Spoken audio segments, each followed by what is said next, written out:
Start. Okay. So I've been told to start, so I'll start.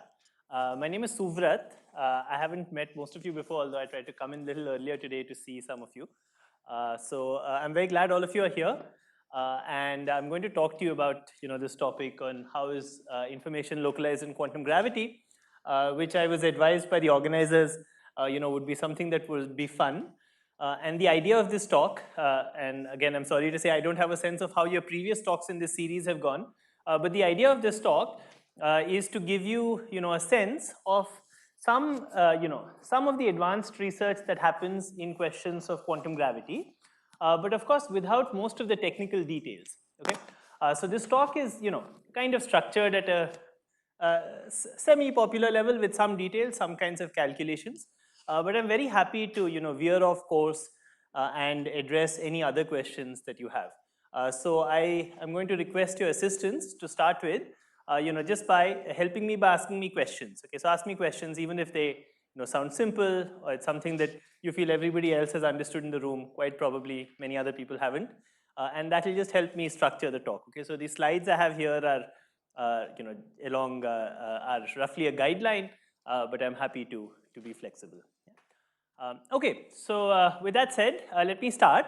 So, the title of this talk might sound a little abstruse, right? It's about how is information localized in quantum gravity. And many of those questions might not make so much sense. Many of those words might not make so much sense. And so the way I structured this is that I tried to, embed these questions into a broader story about physics, which is really how we started thinking about these questions. Okay. What I'm going to tell you is a broader story about physics and talking about black holes, and starting from basic physics, talking about black holes and the information paradox. And I'll come back then to this question of how is information localized in gravity. And the reason I'm telling you the story, as you'll keep noting, is that many points on the story have a bearing on this question of locality. Okay, so keep that in mind as I go along. Okay, so I'm going to start the story a long time back, more than 300 years back, with what we know about gravity, right? So one of the words in the title is gravity, and the most basic thing about gravity that I'm sure all of you have seen is the Newton's force law. Okay, so that's the first thing that we really understand about gravity. Right? And the way this law was discovered was, of course, by studying the orbits of planets. So in this cartoon of mine, this is the sun, this little blue dot is the earth, all of us are here. And then, the Newton's force law tells us that there's a force between these two objects, and this force is proportional to the product of the masses. M1 is the mass of the sun, M2 is the mass of the earth, and you divide it by the square of the distance. Okay, keep track of this r squared, and then there's a constant which is g Newton, which goes in there and has, make sure that you have the right dimensionality. Okay, so this is something that we understand, and as I said, I'm hoping all of you have studied it and are very familiar with this. And this is something that was discovered by thinking about planets. Okay? However, even though this law is such an old law, it was discovered now more than 300, maybe 350 years ago. In fact, it's a very, very powerful statement about nature. Okay?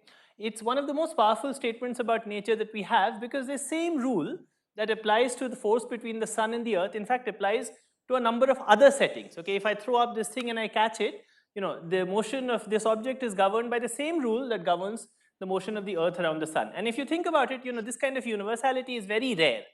So this law is actually a very, very powerful law. Of course, you don't only have to look at how this laser pointer gets tossed up, you can look at how rockets move, and the basic force law that governs the motion of rockets. Of course, there are many complications. There's air resistance and many other forces that act on the rocket.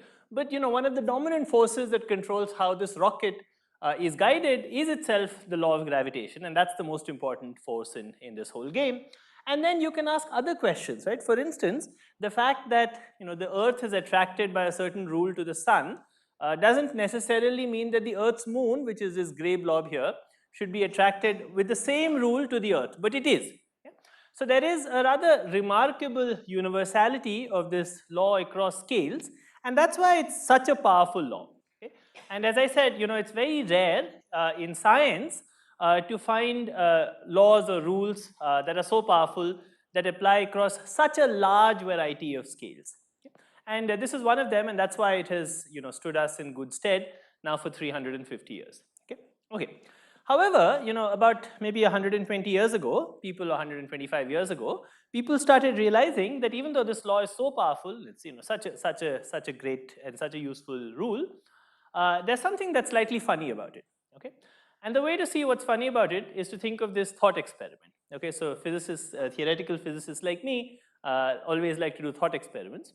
The thought experiment is as follows. Okay, so this is the sun and this is the Earth, and then a giant comes along and the giant moves the sun. Okay, this is just to make things funny, but of course you can imagine something like this happen. Okay, imagine that there's an explosion that happens on the other side of the sun, and that explosion somehow displaces the sun, or something else happens, right? The sun could get displaced from its orbit by some event, and so let's say something like this happens, and the question that one can then ask is, say this giant moves the sun, or something else happens that moves the sun. When does the Earth know that the sun has moved? Okay, do you guys have? Well, most of you probably already know what the answer to this question is, but I want to point out that if you were to take Newton's law seriously, then you would guess the answer that you would get would be that the Earth knows instantly that the sun has moved. And the reason for that is that there is a force law which tells you that the force between the Earth and the sun is proportional to the inverse square of the distance between the Earth and the sun, and the inverse square has changed.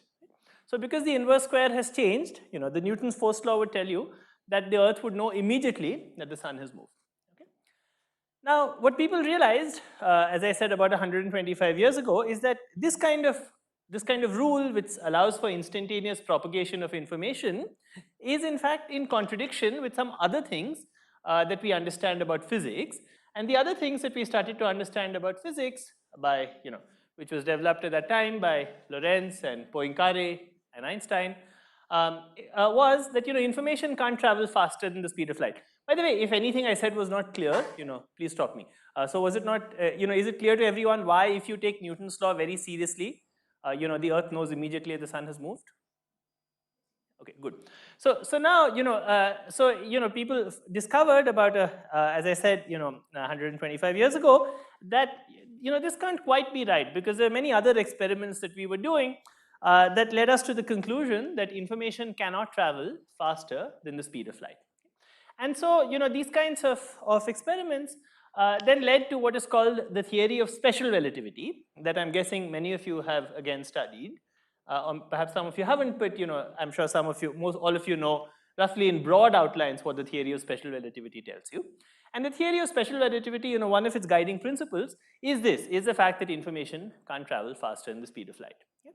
Now, there are some laws of nature that we had discovered at the time that relativity was discovered in the early 20th century, which were automatically consistent with special relativity. Okay? In particular, Maxwell's equations, which were the laws that govern electrodynamics, were already consistent with the theory of special relativity. However, gravity was not consistent with special relativity, and by thinking about thought experiments of this kind, of the kind that I showed you, and also trying to understand the principle of equivalence, people were led to a different theory of gravity that is not the Newton's force law. Okay?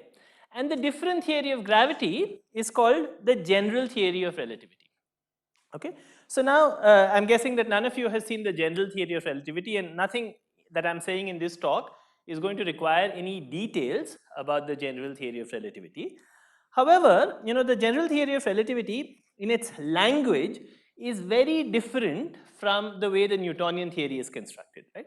So if you go back to the system that we were talking about, where you had the sun, which is this yellow ball, and the Earth, which is this blue ball, then remember, the language that I was using at the beginning of the talk was that there was a force between the Earth and the sun, and that force caused the Earth to go around the sun.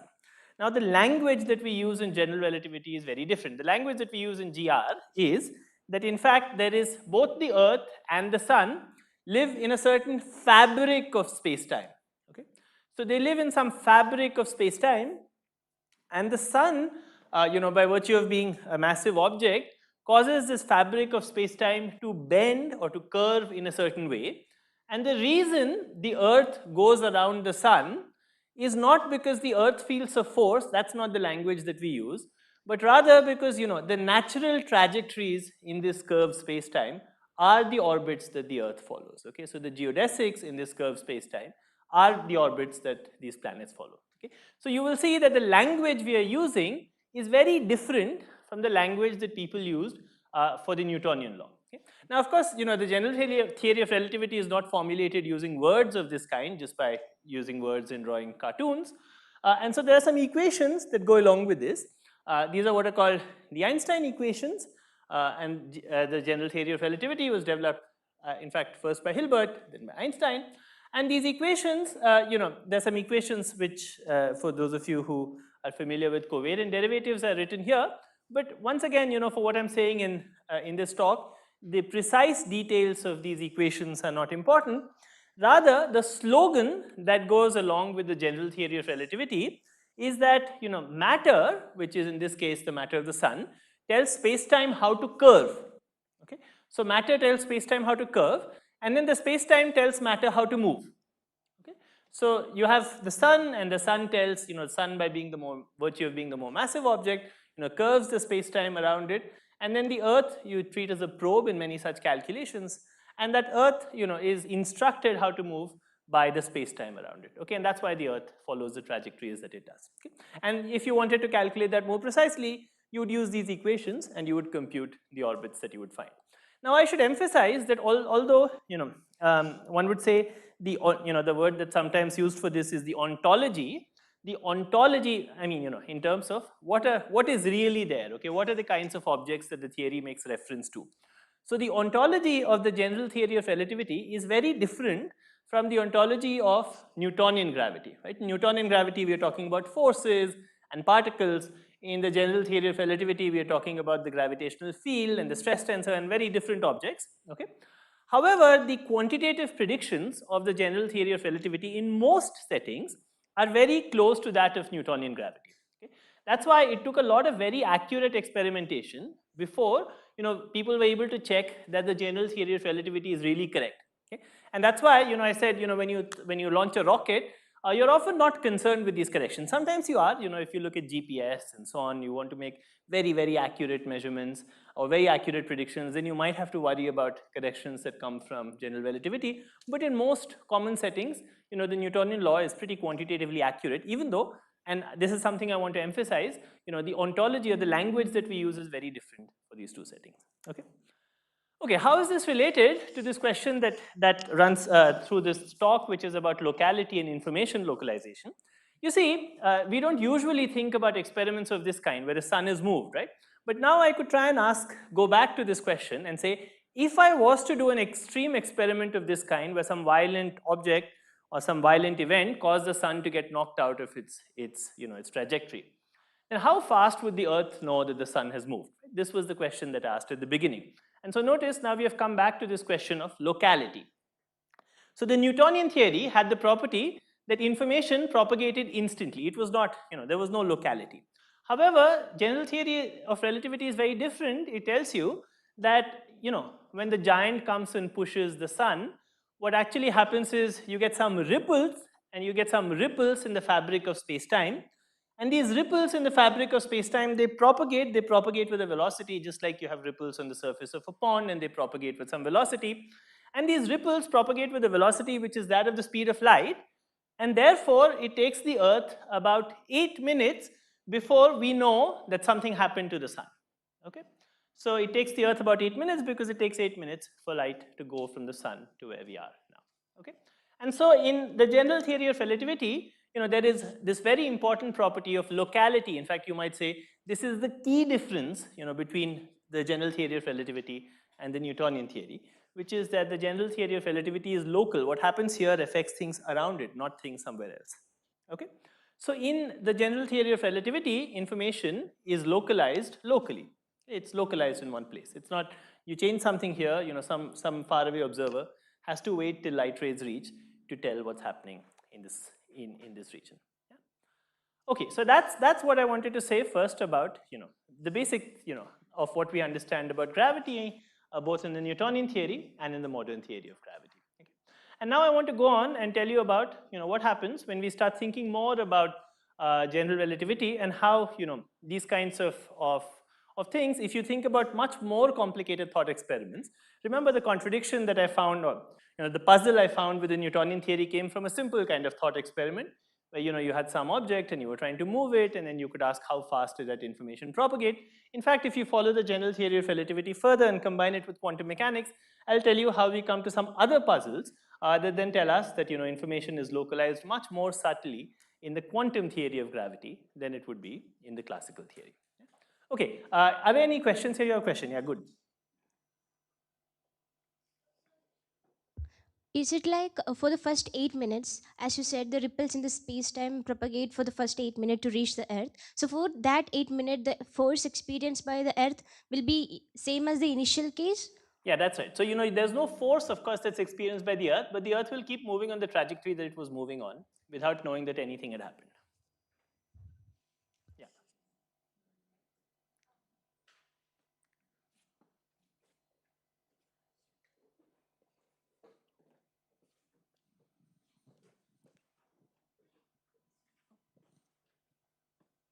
Yeah, so in Newtonian gravity, as the distance increases, because it's like 1 by r square, the force falls quite rapidly. So, in some sense, doesn't that mean like Newtonian gravity also kind of works for a small It's radius, not a like question of localized? works. I mean, it's true that the force is not infinite range, and that's all. Well, it is infinite range in the if you go far away enough and you integrate on a sphere, the radius of the sphere also. However, it's true, of course, the force falls off as 1/r square. That's also true in the general theory of relativity. However, what the point I was trying to make was that the r that goes in there is some kind of instantaneous distance, which is not even a well-defined thing when you talk about relativity. There's no meaning of saying, without referring to a reference frame, what it means to look at a distance from one point to the other point. Okay? So if you were to change something, that's why I'm talking about this experiment. It's not that the Earth feels the same force as it did if it would be on top of the sun. Of course not. The force is weaker. That's the 1/r square. But the 1/r square is telling you that if you change something at one spot, that influence goes everywhere in the universe immediately. That's what happens in the Newtonian theory. Yeah, go on, yeah.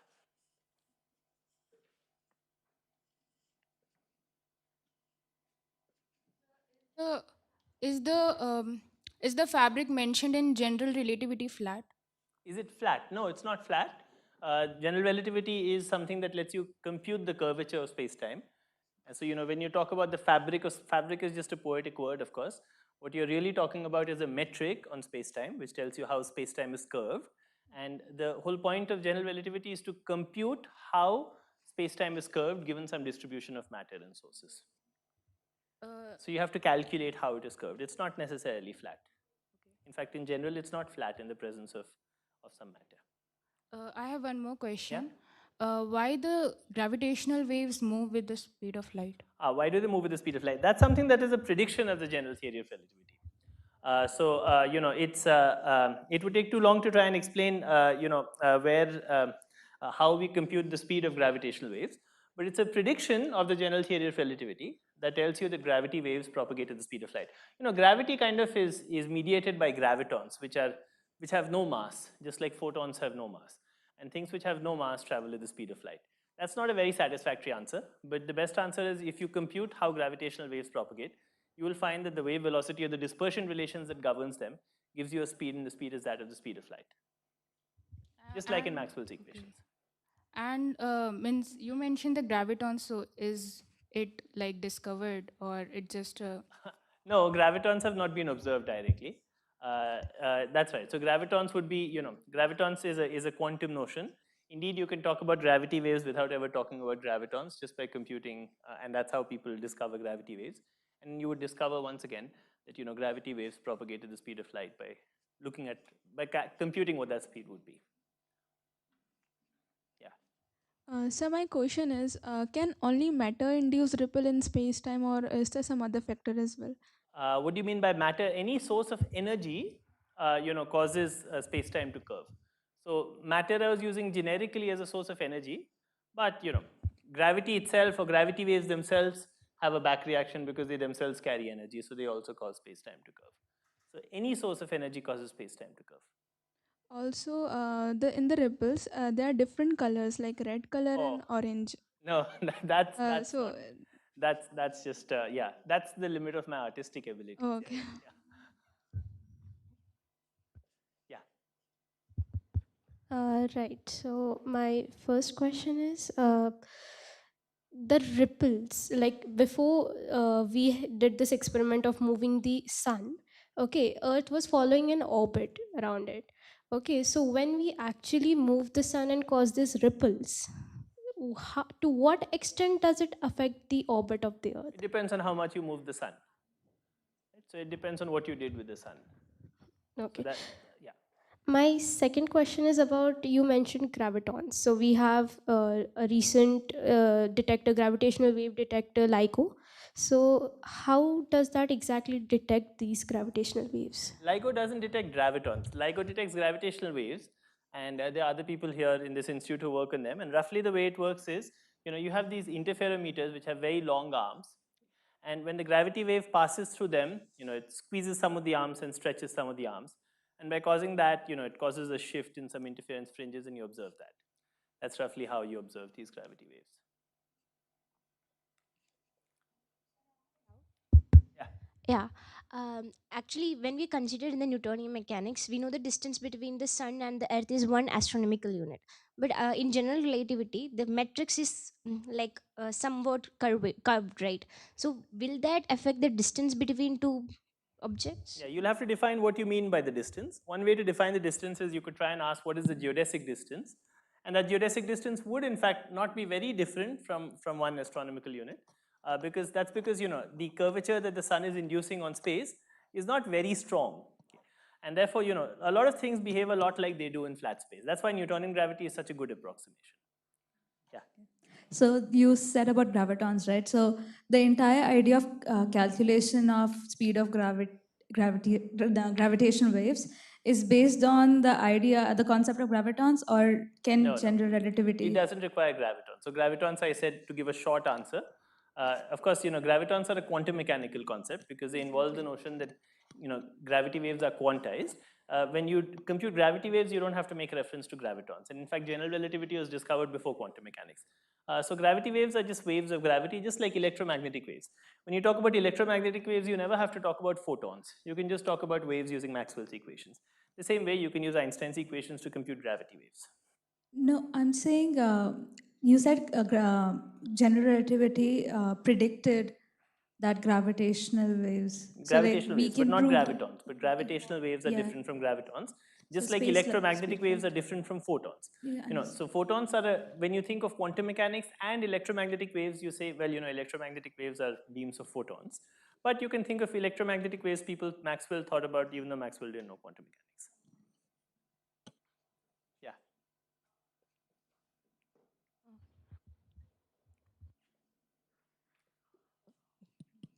Okay, very hypothetical question. So if I'm changing the position of the sun and like perturbing it like periodically, would it affect the objects around it periodically as well, or would it? Yeah, if you if you change something periodically, if you had some, so there are many questions that you'll have to answer before that, because you'll have to ask what is the object that's affecting the sun periodically, and so you'll have to account for the energy of that object as well. You can't just induce some periodic motion without actually having to shoot something at it. But say you were shooting some laser from very far away on the sun that was causing it to move periodically, and your laser very far away was periodic, then yeah, eventually everything around would pick up that periodic frequency. But wouldn't there be like interferences between the? There would be many effects. So we are not trying to compute this in some very precise way. Even computing the basic orbit is a complicated calculation. And then you could ask, what happens as you shine things, and we'd have to set it up much more precisely. Of course, we would not consider a real giant doing that, because then I'd have to specify what the equation of state of the giant was and so on. So we could think of some other experiment, and if you set that up, you could compute it. But those, what I want you to do for now is not focus on those details, but on the big picture. Of course, you could compute in a precise example what happened. Okay, let me take one more question, then I'll go on. Yeah. So if the space-time curve is being bent like by the sun, shouldn't the ripples be like circular? But we see that the orbit of the Earth is elliptical. So why is it So like? the ripples, by the way, are different from the orbit of the Earth.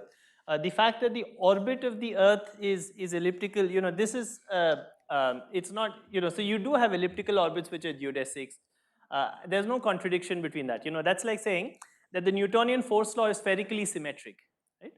So all directions are the same. Nevertheless, you can break that symmetry. So what you sometimes say is you break the symmetry spontaneously. You can have a solution where you have more angular momentum in one direction, and therefore you go out very far and come back. And really, the orbit of the Earth is really like that. The fact that there is the basic equations are homogeneous or isotropic doesn't mean that all solutions have to be homogeneous and isotropic. Okay, this is something which is pretty common. The basic equations that govern this table are homogeneous and isotropic, but the table is not isotropic. Okay, let me go on. Since this was the introduction, you can keep asking questions. I'll stop again if there's some of you who didn't get a chance. I'll go on a little bit with this, and then we'll stop again for questions. Yeah? Okay, good. So now I wanted to say, going back to this issue of locality, people thought about the general theory of relativity, and after they thought about it, once you have a theory, you kind of follow it where it leads you, right? This is something that theoretical physicists do. You have a theory, and then you start computing things. And soon after the general theory of relativity was discovered, the mathematician Carl Schwarzschild found a solution to the equations of motion, the equations that I showed you. And that solution was something that told you how matter would be, how space-time would be curved in one particular instance. Okay, it's one of the few exact solutions that we still have to general relativity. Of course, we have more, but it's one of the few and important solutions.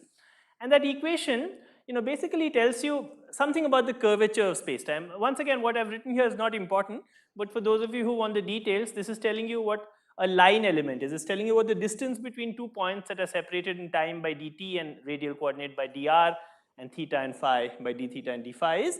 And if you didn't have any mass, then in this case, in a flat metric, you'd just set m to 0, and then the distance would be just dt minus dt squared plus dr square plus r square into d theta square plus sine square theta d phi square, which is just the metric of flat space in polar coordinates. But what Schwarzschild found was, you could think of a setup where you had a point mass, okay, and that point mass would cause space-time to curve in this way. Okay, so he found this solution. Okay, so Schwarzschild found this solution. Unfortunately, he died soon afterwards because of his injuries illness that he sustained in World War I. It's a lesson, as I always say, about why war is bad and peace is good. In any case, he found this solution, and the solution has some interesting properties. Okay, so in particular, this is another cartoon. It's a cartoon of the same line element that I showed you. And in fact, it took a long time before people understood this solution correctly. It took perhaps maybe 30 or 40 years before people really started understanding what this solution meant. And now the picture that we have for this solution is roughly as follows. Okay? This solution represents some space-time where if you're very far away, things look a lot like flat space, okay, like they are here. So things are not very curved, they look a lot like space is flat. And then you come closer and there's what's called a point of no return, and that, or some sphere of no return, in fact. And that sphere of no return is called the horizon, and it lives at this value of the radial coordinate, okay, which is twice into g Newton times the mass by c squared, okay. And so you have the sphere of no return, that's called the horizon. And in fact, if you go further into the black hole, if you have a big enough black hole, this horizon is not necessarily a place where curvature is high. It is a place from where you cannot return back to ordinary space, but nevertheless, paradoxically, it's not a place where the curvature itself becomes large. So if you think of a big enough black hole, then you can imagine some spaceship that falls into the black hole, and as the astronauts are crossing the horizon, they don't even know that they crossed the horizon, even though their fate has actually been sealed and they are going to necessarily now fall into the black hole. They don't necessarily know that this has happened.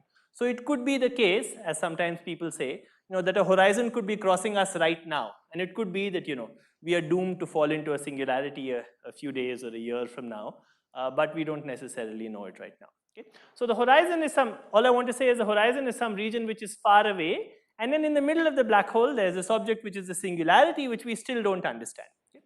Now for the rest of this talk, I'm not going to say much about this singularity. And one reason for that is that, in physics, we don't really understand what happens at the singularity well. But I'll talk about the horizon and some of the consequences that this horizon has. Okay? Okay. One thing I want to say about black holes is that black holes are not just theoretical objects. Okay? In fact, black holes exist, and we've seen black holes in many places. The Nobel Prize a couple of years ago was given to Ghez and Genzel, also to Penrose, for discovering a black hole in the center of our own galaxy, which is called Sagittarius A star. This is also the cover picture for the talk itself. And this is some picture, in fact, that people take not of the black hole itself, because you can't picture the black hole, but they take a picture of the stars that are orbiting around the black hole, and they infer that there must be a black hole in the middle. Okay? So this is a black hole which is very massive. It's several million times the mass of the sun. It's about 26,000 light years away from where we are. Okay? Okay. So these black holes are, wherever we look in the sky, it seems there are many, many black holes, or many objects that look like black holes. Okay, good. So now, however, let me just say something. When astrophysicists study black holes, they are often interested in many of the spectacular dynamics that happens around black holes. Okay? So they're interested in how these stars and these gaseous, accretion disks that live around black holes behave. However, for theorists like me, when we study black holes, we are often not interested in the paraphernalia that real black holes in the universe carry around, because we want to ask basic questions. And in fact, remember, the title of this talk is about how is information localized in gravity. And to ask that kind of a theoretical question, we want to think of the simplest possible black hole. Okay? So the simplest possible black hole is this kind of a black hole. It's what one might call a vanilla black hole. Okay? So this vanilla black hole has the property that, there's some ball of dust. And this ball of dust, at some point, maybe it was held together by some stellar processes, and at some point those stellar processes stop, and then the ball of dust starts collapsing in on itself by its own gravitational force. This dashed line is the horizon. So after some time, the entire ball of dust is inside its own horizon, and once that happens, no force in the universe can stop it from collapsing further, and it keeps collapsing till it becomes this kind of a singularity. Okay? So this is the kind of process that theorists like me like to think about, and this is also the kind of process that I want you people to think about for the next part of this talk. Okay? Now, it's not convenient to draw cartoons like this, where you draw these cartoons where something happens and then something happens, and you draw these snapshots. So people have a tool for representing these kinds of processes, and that is to draw a graph where you have both space and time on one axis, okay, rather than drawing this. Okay, so this kind of cartoon can in fact be analyzed mathematically, and it's represented by this kind of a diagram, and it can in fact be calculated. This kind of collapse is sometimes called Oppenheimer-Schneider collapse, although in fact, some of it was discovered earlier by a Bengali physicist called B. Dutt, about whom very little is known, and then a lot of other work was done also by P.C. Vaidya and A.K. Rai Chaudhary on trying to understand how these collapses go. But in any case, this picture that you see on the left is the same picture, same cartoon that I showed you previously. Except instead of having a cartoon where I show you one picture and then a different picture and then a different picture, what I have here is that time is going up on the y-axis. Okay? So this is the star, the same ball of dust that I had. At some point, it was big and it was living a happy life, and then it started collapsing because it was too big to sustain itself without whatever stellar processes were keeping it inflated, and then it started collapsing. And then when it collapsed at some point, it fell into its own horizon, which is this purple line, and then it collapses into this singularity. Okay? So you'll see these diagrams a few more times, and just remember that time goes on the y-axis. Okay? So if you want to see how the process happens, just read from bottom to top. Okay, in fact, there's another convenient way of drawing this, which is that you rescale your notion of space and time. Okay? So when physicists in fact draw these diagrams, they draw what are called Penrose diagrams. Penrose diagrams are basically the same diagram as the diagram I had previously, except you change your coordinates, you use a coordinate system for time and space, so that light rays are 45-degree lines. I don't know how many of you have seen space-time diagrams in special relativity. Have you seen space-time diagrams in special relativity, or is there a show of hands? How many of you have seen space-time diagrams? Okay, so very few. Okay, anyway, so space-time diagrams, in special relativity are drawn in this way, right? Where you draw time on the y-axis and space on the x-axis, and usually, a ray of light goes with the speed of light, right? So it goes with x is equal to ct. But you said the speed of light equal to 1. So if a ray of light goes along x is equal to t. Okay? But x is equal to t is a 45-degree line. So that's how you draw diagrams in special relativity. In general relativity, you can again change coordinates and choose some appropriate notion of time so that light rays are always going along 45-degree lines. Okay? And that's what a Penrose diagram is. Okay? Well, Penrose diagram is not just that. You also kind of bring things up to in some finite coordinate range. But the important property of a Penrose diagram is that it shows you the causal structure of objects. Now, what I want you to note here is that this is the horizon. Okay? And so what's special about the horizon is that the horizon is a ray of light. So if somebody says, why is it that you can't cross the horizon after you've gone past the horizon? Why can't you escape? You can't escape because, once a ray of light has overtaken you, you can never catch up with it. Okay? So if I shot this ray of light in this way, or maybe outside, okay, it would keep traveling till the end of the universe, and none of us could ever catch up with it. Okay, however fast a rocket we had. Okay, so the horizon here is really a ray of light, and therefore once an observer is here, there is nothing they can do to cross back, because then they would have to overtake the ray of light. Okay, so all real observers travel at angles which are here to the y-axis smaller than 45 degrees. Okay, which are more vertical than this ray of light. And that's why once somebody is here, they can't actually go back out. Look, however, this also shows you that this star that I had drawn is actually gone here. So if you have some observer who crosses the horizon at this point, they don't encounter the matter that created the star. In fact, they could go and fall into the singularity of the black hole without ever encountering the matter that formed the star. Okay? So all this is basically still a picture of the cartoon that I showed you, where you had a ball of dust that kind of collapsed. Okay, good. So I'll say a few more things and then we'll stop again for questions. Okay. Okay. So now our friendly giant is back. Okay, to do whatever we tell the giant to do. So our giant is back, and so our giant helped us in understanding how the Newtonian theory had a problem of non-locality, and now the giant will help us understand how black holes behave. And so we asked the giant to do some thought experiments, and the thought experiment we ask is the following. After we form this black hole with this vanilla process, the giant comes and throws in some more stuff into the black hole. Okay, so the giant pushes in the ball or the earth or something else into the black hole. Okay. Okay, so you can then ask, how did the black hole respond to this additional stuff being thrown into the black hole? Okay. So on the Penrose diagram that I had, this is how that process would look like, roughly. This is the Penrose diagram I drew originally, where you had this mass, it collapsed, it made a black hole. There was a horizon, and then some more matter went into the black hole. And when this happens, actually the response is pretty intuitive. The black hole is kind of sitting there, it has some horizon. You throw in some more matter, the matter falls into the black hole, and the black hole becomes a little bigger. It's eaten something, so it becomes a little bigger. The horizon grows. Yeah? Okay. However, you can calculate how the horizon grows. Okay? We said the horizon grows, but there are some precise rules that tell you that if you throw in some amount of mass, the horizon will grow in a particular way. And about 50 years ago, physicists realized that these rules, in fact, could be put together in a very nice way. And they found that these rules could be put together so that they looked a lot like the laws of thermodynamics. Okay? So you remember, the laws of thermodynamics tell you the change in the internal energy, du, is TdS plus work terms. The work terms are the ones you often see. They're like minus PdV, plus, if there's some angular momentum, there are some work terms that couple the angular momentum to angular velocity, or maybe electric potential, but there are many other work terms that you can have there. But, the thermodynamic law, the main thing that goes in here is that du is TdS plus work terms. And turns out that black holes also obey a similar law.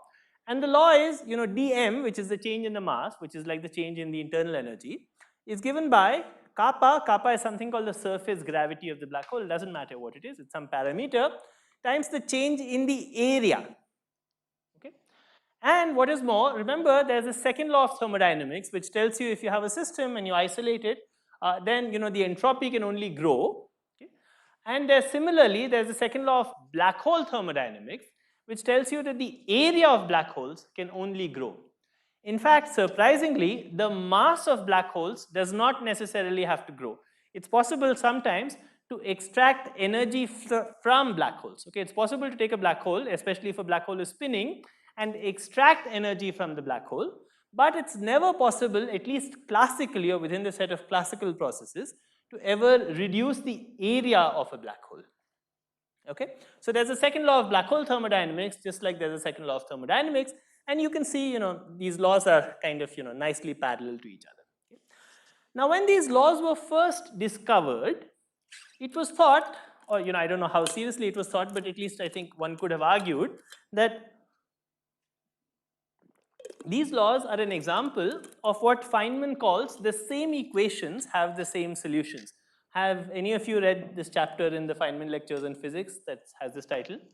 Okay, if you read this chapter, you will find, Feynman will explain, that the same equations have the same solution. So, if you look at a mass on a spring, that's governed by some set of equations. But, if you have an inductor and a capacitor, that's governed by the same kind of set of equations. Okay, and therefore you don't have to solve the LC circuit again. You already know how the differential equations are solved in the case of a mass in a spring. Therefore, it often happens in physics that a set of equations that are useful in one case also appear in a very different physical setup.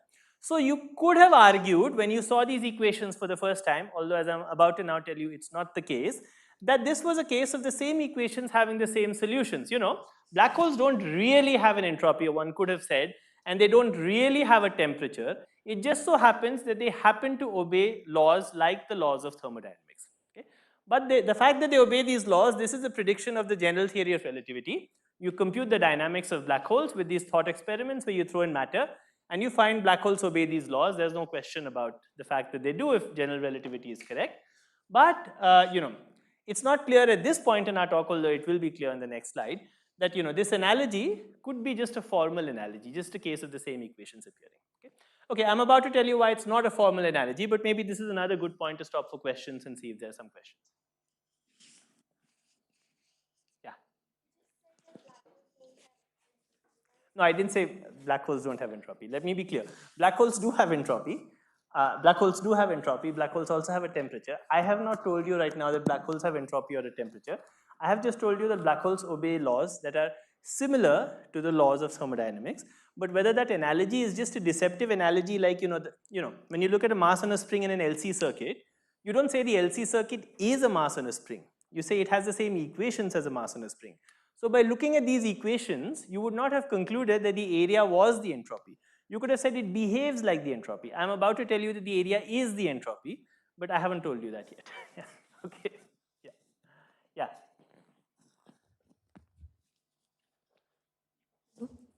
Sir, how do you figure out if black holes do follow these laws of thermodynamics? Are there some experiments conducted? You don't need to do, well, you can check some of these things almost, I think, in experiments. However, these are predictions of the general theory of relativity. You see, in the general theory of relativity, you can ask what happens if you take a black hole and you throw some matter in. That's a perfectly well-defined question to ask. And then you can ask how will the black hole respond if the theory is correct. If the theory is correct, then this is how it will respond. You can then try and ask, are these equations obeyed in real black holes? And they probably are. I don't know, what the precise status of the test is. But, given the fact that we've checked GR in so many other cases, it would be a huge shock if there was a violation of something of this kind. Yeah. So you mentioned like energy can be extracted, right? So won't energy and mass are having correlation, and this So mass can be extracted. So remember the second law of thermodynamics is not that dm is larger than or equal to 0. The change in the mass can be negative, but the change in the area is never negative. No, Hawking radiation is not relevant here actually. This is just a classical process. We'll discuss Hawking radiation, but so far we're just discussing things within classical general relativity. And then the mass can reduce even in a classical process. There's something called the Penrose process where you have a black hole that's spinning, and you can do something where the mass of the black hole reduces, although its area still goes up. Okay? So it's really, black holes can be made to give up some of their mass, although not their area, classically. Quantum mechanically, it turns out black holes can give up both area and mass, but classically they can't. Yeah.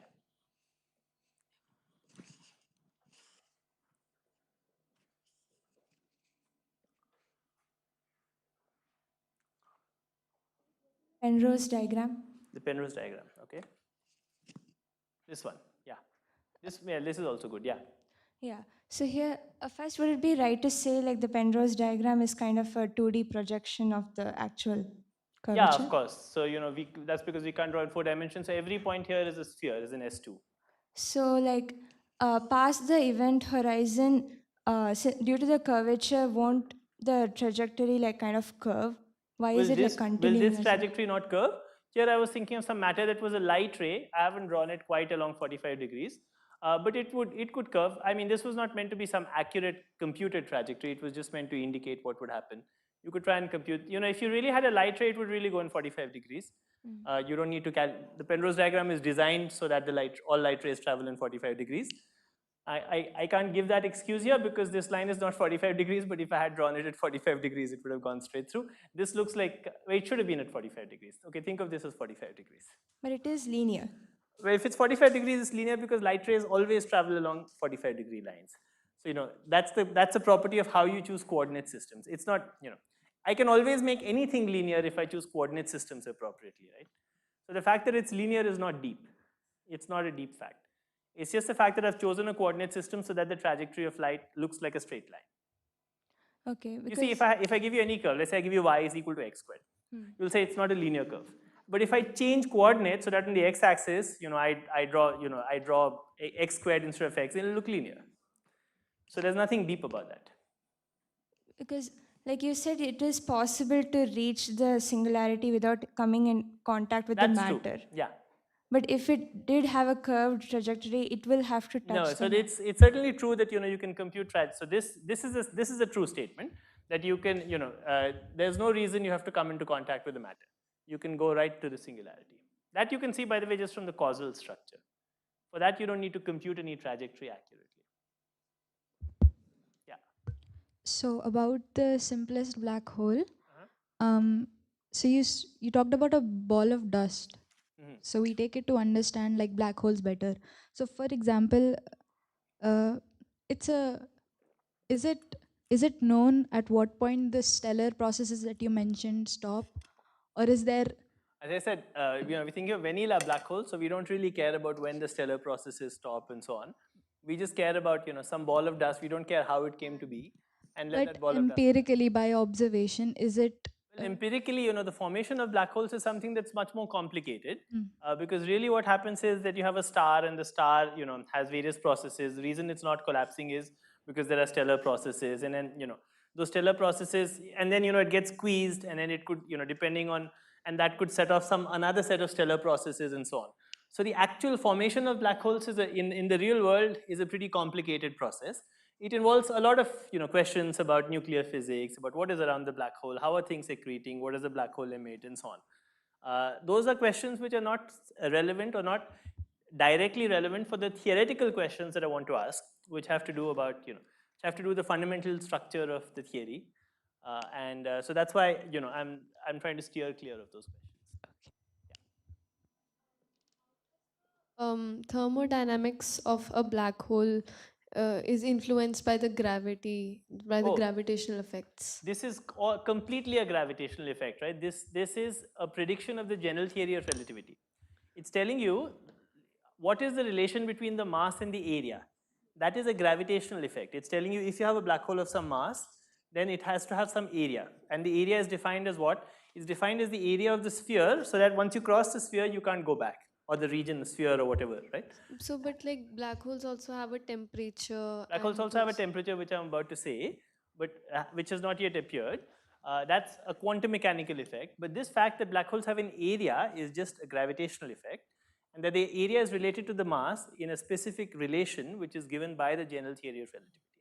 So that's this is only just dealing with the curvature of space-time around the... Correct, and how the curvature responds to a mass. Okay. Yeah. Is it possible for us to show all the 3 dimensions and time in polar coordinates? Well, we can't show 3 dimensions, and we'll have a 4-dimensional graph, which our brains are not meant to conceptualize. We can't draw 4 dimensions. You could make this plot, of course, a 3-dimensional plot. Like this plot, you could make it 3-dimensional, but you would still not have to suppress 1 dimension. I mean, because we don't know, or maybe you could think of movies, you could go back to that. where you have a three-dimensional object and you imagine how it collapses. Also, are all the stellar structure equations analogous to the thermodynamic equations? Or? Are all the stellar structure? No, no, no. This has to do, as I said, these are the dynamics of like simple black holes. These are black holes which in fact have no accretion disks, and they're black holes which are very close to thermal equilibrium. Now remember, let me say it another way. When you study thermodynamics, you often study gases and so on which are in thermal equilibrium. Remember, the laws of thermodynamics that you study are not really applicable. When you write PV is equal to nRT or whatever, that's not really applicable to even this room, because this room is not in equilibrium. Okay, so when you study the laws of thermodynamics, you study them for quasi-static processes, for systems in equilibrium. Okay, the black holes I'm talking about, these vanilla black holes, are like that. They're black holes in equilibrium which have settled down. You have waited long enough for them to settle down. And the real black holes that we see around us are like real objects which don't actually obey the laws of thermodynamics which are taught to you in class, because they are all non-equilibrium objects, right? So this bottle is actually a non-equilibrium bottle because I'm tossing it in some way, I'm doing various things to it, right? But it's still useful to study thermodynamics, to study equilibrium processes, and the black holes I'm talking about here are equilibrium black holes. Yeah.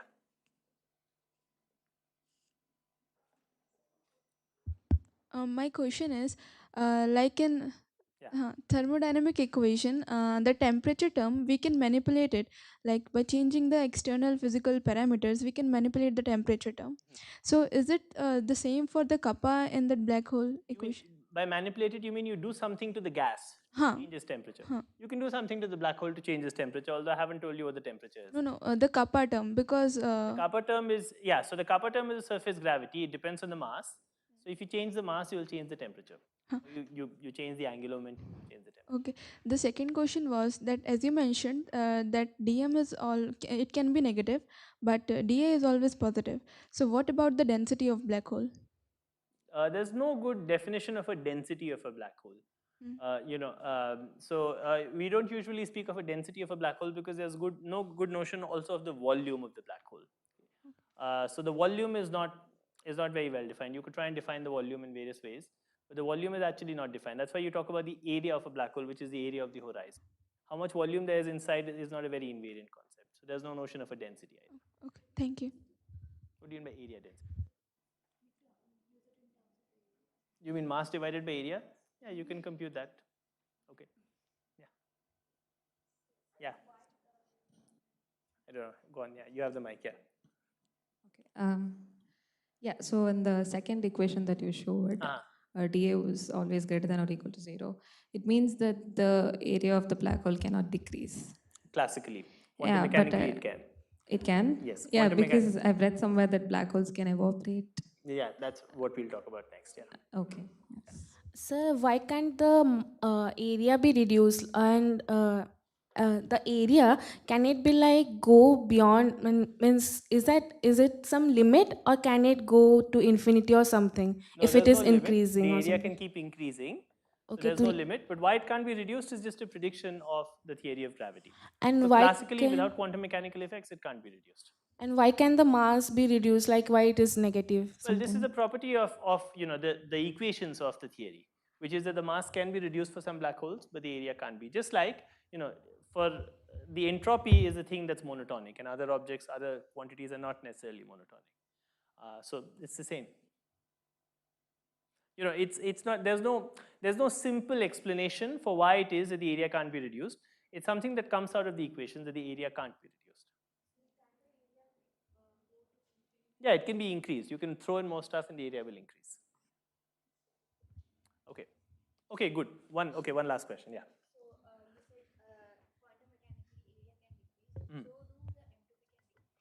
Well, the entropy doesn't decrease. What happens is the black hole emits objects. So the fact, that can also happen with some other system. It can always emit some stuff and reduce its entropy. So that's what will happen. Okay, good. So, as I said, what we're discussing right now is that these black holes, this Sagittarius A star, in fact, obeys the same rules as your cup of tea. Okay. However, and as we were saying, you might have thought that this was just a formal analogy. However, at some point, Hawking found, again about 50 years ago, that if you had spontaneous pair creation at the horizon, what happens is in quantum mechanics, everything fluctuates. Everything, and even space-time, even just the vacuum, turns out to fluctuate. So one picture is that you think of the space-time near the horizon as fluctuating, and when that space-time fluctuates, what happens is, and this is something that's happening all around us all the time, you have pairs of particles and antiparticles that kind of get created and they annihilate, okay? So virtual particles that get created and they annihilate, and this is some process that keeps happening. But one picture, and this is actually a crude picture, it's not even necessarily the picture I always like to give, but it's a picture you can use to think about things, is that if you have this nucleation of virtual particles near the horizon, then what can happen is that one particle can, instead of recombining, one particle could be behind the horizon, so it could fall into the black hole, and the other particle could go out to infinity. Okay? So if you have some observer who's far away, that observer would look, it would look to the observer that there is a steady stream of particles that's coming from the horizon of the black hole. Okay? And in fact, Hawking was able to calculate the details of this process, and Hawking found that, when you include quantum effects, then black holes really do evaporate, and they really do have a temperature. Okay? So Hawking found that this analogy between black holes and thermodynamics was not just a formal analogy, but it was really the case that black holes had temperature. And in fact, so the picture that you have after Hawking, after you understand this process of Hawking, is that black holes are not really black. This is highly exaggerated, of course, but rather at the horizon, there's some kind of emission of particles that keeps happening, and this kind of emission, in fact, causes the black hole to shrink. Okay? And the way you should think about this emission, once again, is that you have pairs of virtual particles that are created at the horizon, but one of the pair comes out and the other one falls in, and therefore it looks to somebody standing far away that you have just a steady stream of particles which are coming from the horizon. Now Hawking was able to compute what the temperature would be, and Hawking found that in fact for a black hole which was spherically symmetric, this simple kind of Schwarzschild black hole that I showed you at the beginning, this temperature was inversely proportional to the mass of the black hole. Okay? And together with a bunch of other constants, this is the Planck's constant times the speed of light, the Boltzmann constant, the Newton's constant, and so on. And if you put the numbers together, it turns out that if you had a black hole which had a mass which was that of the sun, then its temperature would be 6 into 10 to the minus 8 Kelvin. Okay?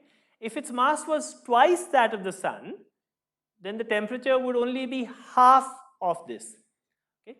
So black holes which have a smaller mass are hotter. Okay? So black holes which have a smaller mass are hotter, and in fact for these simple black holes, the temperature is just inversely proportional to the mass. Okay? And in fact, the emission of radiation from a black hole follows exactly the Planck black body spectrum. So black holes are in some sense perfect black body emitters, and the spectrum is peaked at a temperature which is given by this. Okay? So this is what happens when you include quantum effects. So before our pause, before I took questions, I was talking about how black holes behave classically, and now what I'm telling you is when you include the effects of quantum mechanics, you find that this classical behavior gets changed and black holes are no longer black. Rather, they can lose energy due to this process called Hawking radiation, which happens at a particular temperature, and it also explains why it is that black holes obey the laws of thermodynamics, and that is because black holes really do have this temperature, and associated to that they also have an entropy that really is proportional to the area. Okay. Now there's an interesting consequence. There are many different ways we can go from here. One way is to try and understand how the entropy of black holes behaves and how that can be understood microscopically and so on. However, there's a different stream that I want to take you here to try and go back to this issue of information, and that's the following. You see, all of you are familiar with the fact that the total energy in a black hole is just mass times the speed of light squared. Okay? And now I just told you that this energy is lost due to Hawking radiation. Okay? Now what I showed you was, what I told you was there was a Planck distribution of this Hawking radiation, and all of you are familiar with the Stephen-Boltzmann law, which tells you that the rate of loss of some energy with some object t is just proportional to t to the power 4 into the area. In fact, this constant sigma that appears here is not quite the Stephen-Boltzmann constant, and the reason for that is that even though black holes are perfect black body emitters, that's what is happening at the horizon of the black hole. In fact, the black hole, by virtue of existing, has created, some curved space-time around itself, and that causes some of the radiation that it emits to fall back into the black hole. And this is what's called a gray body factor. Okay? And that's why, if you're really far away, the constant that appears here is not quite the Stephen-Boltzmann constant, but that's not important for what we're discussing. Okay? So for all practical purposes, or for the purpose of this talk, sigma is just some constant, just like the Stephen-Boltzmann constant for real black bodies. Okay? Now remember, I told you that the area, I told you the radius of the horizon was proportional to the mass of the black hole. Therefore, the area is proportional to the square of the mass. The temperature is proportional to 1 over the mass. Therefore, the rate of loss of energy is proportional to 1 over the mass squared. Okay? So, if you put together now the prediction of Hawking radiation with the fact that black holes have this mass and they lose this mass due to Hawking radiation, you will find that in fact the black hole steadily loses mass with a rate that's 1 over m squared. What that tells you is that the black hole will completely evaporate away in a time that's proportional to the cube of the mass. Okay? So in a time that's proportional to the cube of the mass, the black hole evaporates away completely. Now, this time is actually a very long time, because if you think of a solar mass black hole, the lifetime of a solar mass black hole is 10 to the 67 years. So it's effectively eternal. Do any of you know what the age of the universe is? 13 point? Okay, good. But you see, so that's about, that's much, much smaller than this. Right? That's of the order of 10 to the 10 years. Here we are talking about 10 to the 67 years. Right? So, a solar mass black hole effectively never evaporates for all practical purposes. However, there's nothing that prevents black holes which are much smaller from existing. For instance, let's say there was an advanced civilization that had the ability to create black holes which are much smaller, right? Which are like 400 tons, then such a black hole would evaporate in a human lifetime of about 5 seconds. Okay? Okay, so the fact that black holes evaporate is some theoretical prediction. It's not something that's relevant for real astrophysical black holes. But you can again, if you want to do a thought experiment, you can think of black holes that are much smaller. There's no, you certainly can have black holes that are 400 tons. There's no theoretical obstruction to having such black holes. And if you were to prepare such a black hole, then it would evaporate away very fast. Okay? Okay.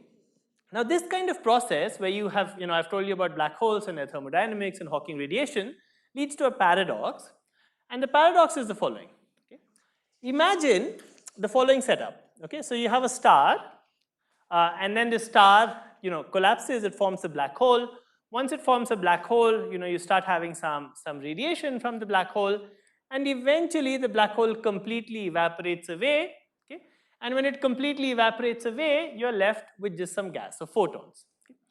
So if you take this entire process seriously, the process of the formation and evaporation of a black hole takes a star or some ball of dust. To just a gas of photons in the end, a gas of photons and gravitons, some gas of thermal radiation. Okay? Okay, now this, in fact, is a bit of a paradox, and this is what's called the information paradox. Okay, this was Hawking's famous information paradox.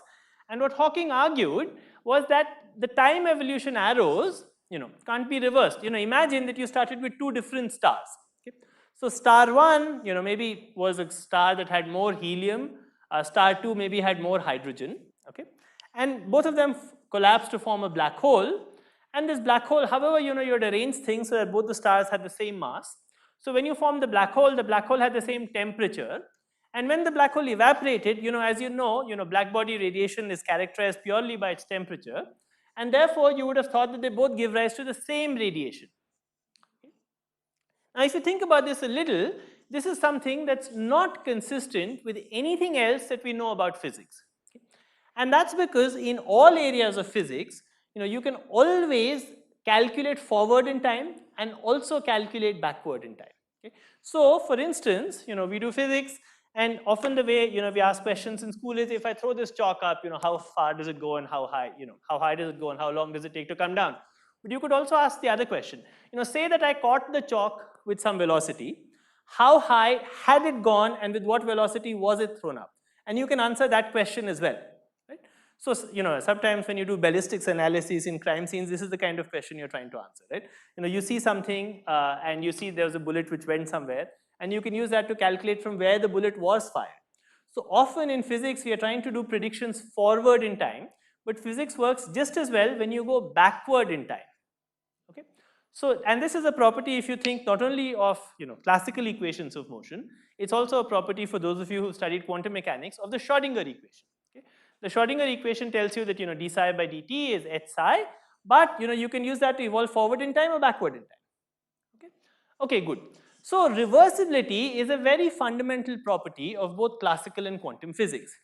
So if what Hawking was saying was right, that you had black holes and they collapsed to form, sorry, you had stars, they collapsed to form black holes, the radiation of the black hole only depended on the temperature, then there would have been, it would have violated this very fundamental principle of physics. Okay?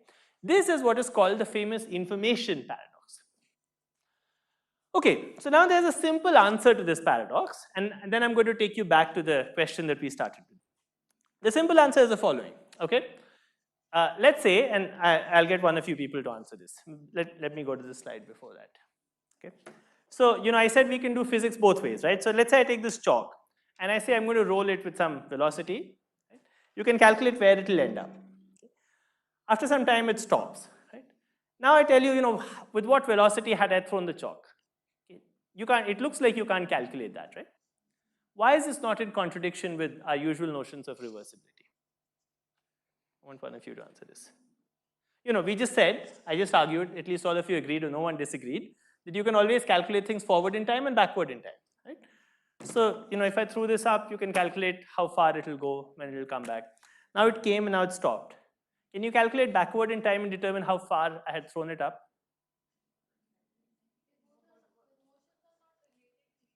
Okay, what is not related to each other? Huh. Okay, now I did this.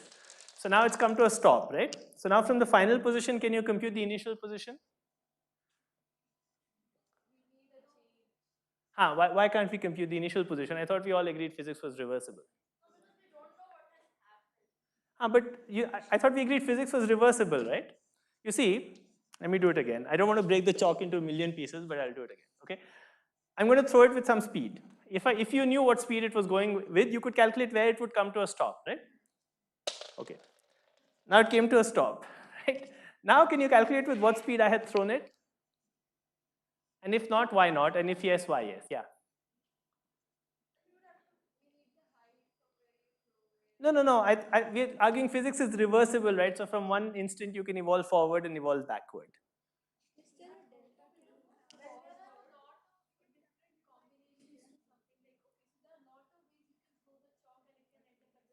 Is that so? So are there many ways in which you can have the same different initial states evolving to the same final state?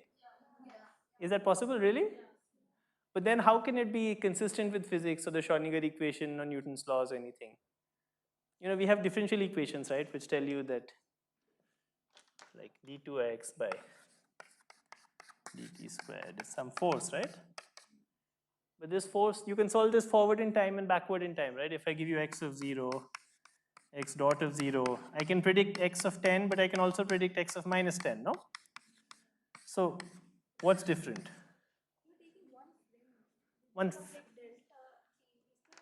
I'm actually looking for a pretty simple answer, but there's no big trick here. Huh? Okay, what reference frame? We are in an inertial reference frame. There's no relativity here. This is a non-relativistic question.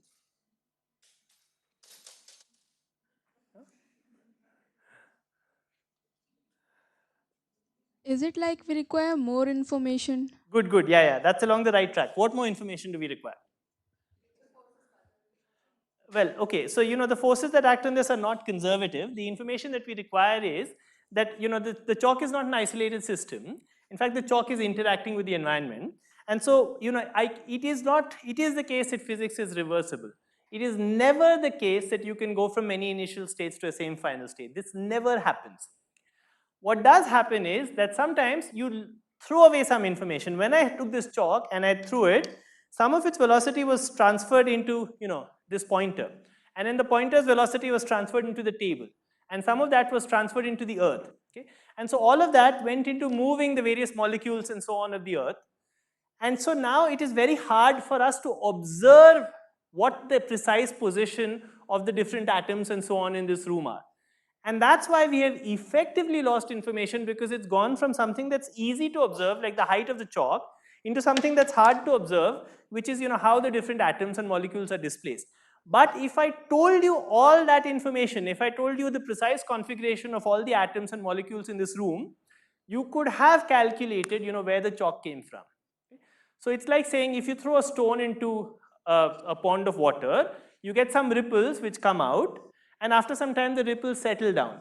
But if I tell you the exact configuration of the pond of water and what the different atoms and so on are, you can still infer from there that a stone was thrown in sometime in the past. Okay? So if you give me all information, I can always evolve things forward. However, it's not the case that all information is equally easy to access. It's easy for us to see this chalk. That's because the way our eyes are structured and the way our bodies are structured, and the way our experimental apparatuses are structured. It's not easy for us to observe the positions of the different atoms and molecules in the room. And therefore the information has gone from something that's easy to observe into something that's hard to observe, but it's still there. Okay? So this is something you should never get confused about. You never actually lose information in physics. And when it looks like you've lost information, what's actually happened is that information has just gone into some degrees of freedom that are hard to observe. Okay? That's what is happening with the chalk. You have a question? Or? No. Okay. So, in fact, the first order answer to the paradox that Hawking had was the following. Look, you forgot to keep track of different degrees of freedom. Here's a cartoon. This is a cartoon, okay? Don't take this seriously. It looks like it's a computer-generated cartoon. You had a black hole, and the black hole emitted photons of different frequencies, and it looks like these photons are randomly emitted. However, just as we argued for the chalk, the first order answer to the Hawking paradox is, well, okay, but you forgot the fact that in fact there's a lot of fine-grained information in the photons, and if you keep track of that fine-grained information, then you will be able to observe more details of the photons. So in this particular case, I'm giving you an example of some fine-grained information. If you look very carefully, you will find wherever there's a violet photon, you draw a line. There's a yellow photon on the other side. Wherever there's a red photon, you draw a line. There's a blue photon on the other side. This is true about this picture. Okay, so it's some information that's hard to access, in that you have to look very closely at the picture to see this pattern. But this pattern is there, and there's a lot of other fine-grained information that lives here. Okay? So the first order answer to the Hawking paradox is that the calculation that Hawking did was not accurate enough. It was just an approximate calculation. And Hawking didn't keep track of all the small effects that we usually ignore. And if you had kept track of those, then you would have found that information was not lost. Okay? So this is an important principle of statistical mechanics, which is pure states often look a lot like mixed states. Well, let me not use those words for those of you who are not familiar with it. But it might often seem that two different initial conditions go to the same final condition, but that never actually happens. Okay? So the first order answer to the Hawking paradox is, well, maybe that's what, Hawking just made a mistake of that kind. However, a few years ago, we realized that this wasn't quite, good enough, because, what I told you was that there was some radiation that was emerging from the horizon, and this radiation somehow had information about the infalling matter, right? Because the information that fell into the black hole, I said, was the infalling matter. And this radiation somehow did keep track of some small amount of information about the infalling matter. Okay? That's what I have told you right now as a potential resolution to the paradox. That there's a black hole, there's some matter in the black hole, and remember the radiation is coming from the horizon, and as we discussed earlier, the horizon doesn't actually have any of the matter sitting there. Nevertheless, somehow when the black hole completely evaporates, the radiation is supposed to have in its small fine-grained features information about what the matter was. Right? But it looks like this is a contradiction, because the radiation is coming from the horizon, which is far away from where the matter was. And as we discussed in the beginning of this lecture, information in the general theory of relativity all looks local. Right? Things don't affect each other non-locally. So what's the answer to this paradox? This is a refinement of Hawking's paradox. It turns out that by thinking about these kinds of paradoxes, we discovered that gravity has a rather unusual feature if you think about gravity and you include quantum effects. And that is that in the theory of gravity, and only in a theory of gravity, information in fact is not stored locally. And rather, you have to obey what is called the principle of holography of information. And that's the following, funny sounding statement, but as far as we know it's true, which is imagine the following configuration where you have a region R, and this is the complement of the region, which just means it is all the rest of space except for that region. Here, this slice is a spatial slice, okay? It's not there's no space-time here, it's just a slice in space. So for instance, this region R could be this table, and then R bar would be everything outside this table.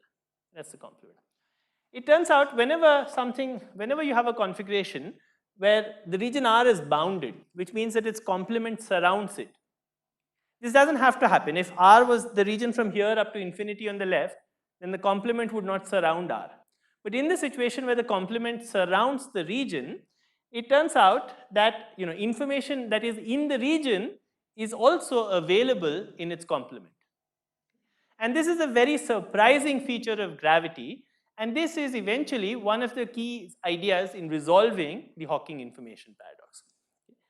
And so in particular, what this tells you is that even though it looks like information fell into the black hole, if you made a set of very accurate measurements around the black hole, those measurements would still keep track of what information had fallen inside the black hole.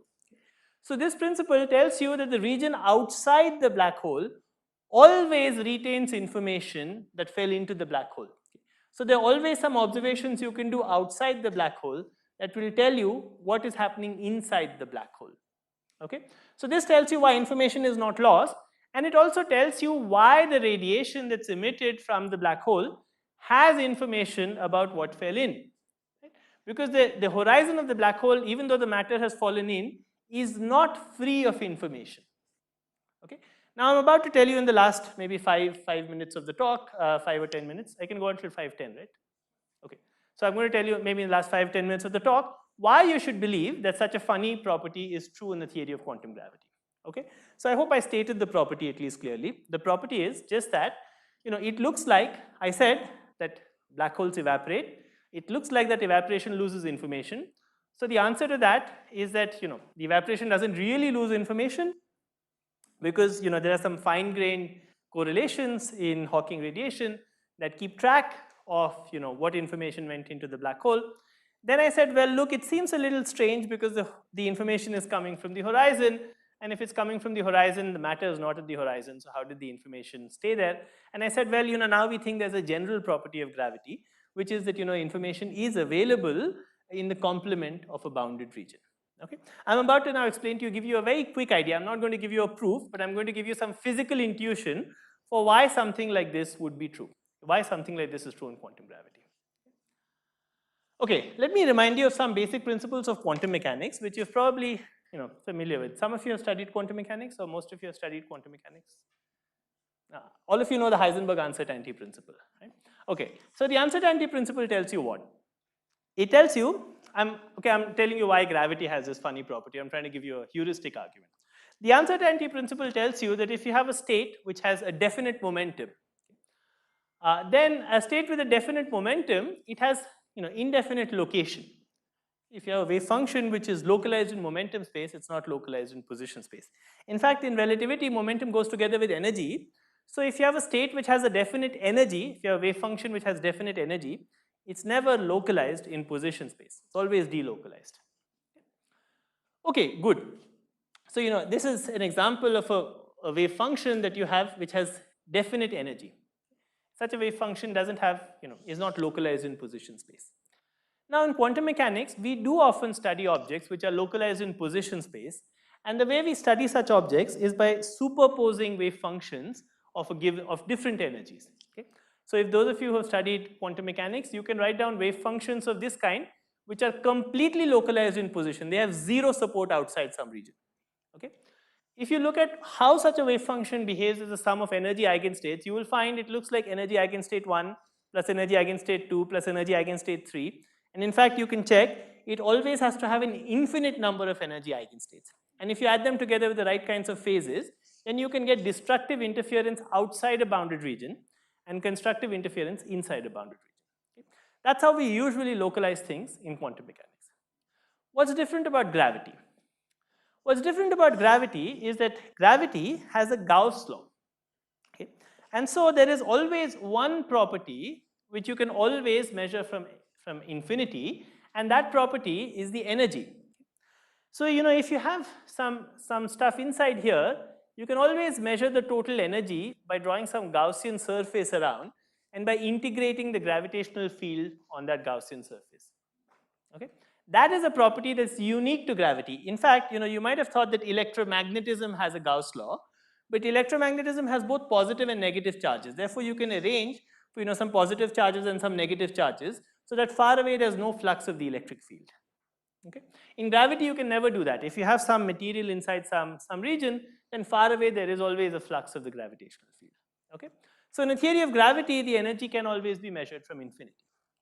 Okay, now why is this relevant to what we said about quantum mechanics earlier? Why is this an obstruction to localizing states, as I said in quantum mechanics?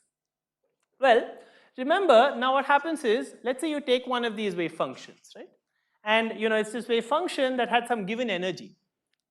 Now, if it has a given energy, even though I haven't told you how we formulate the theory of quantum gravity, you can imagine that this wave function, which is some wave function in quantum mechanics, which you just specify by itself, in a theory of quantum gravity, you have to ensure that it's consistent with the Gauss law. So this kind of a wave function always has an accompanying gravitational field, which has the property that if you were to integrate the gravitational flux at infinity, you could determine what was the energy of the excitation. The words that are sometimes used for this is that every excitation must be dressed with a gravitational tail. But these are really just words for what I said, which is that whenever you write down some wave function or some excitation which has a given energy, you have to put in, you have to make sure that you're consistent with the Gauss law. The Gauss law is also true in quantum mechanics. So if you go far away and you integrate the gravitational field has to adjust itself so that its integral is the same as the energy of this excitation. Okay?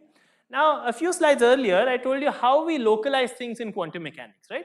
We take one such wave function of some energy, we superpose another wave function of a different energy, a third wave function of a third different energy, and so on.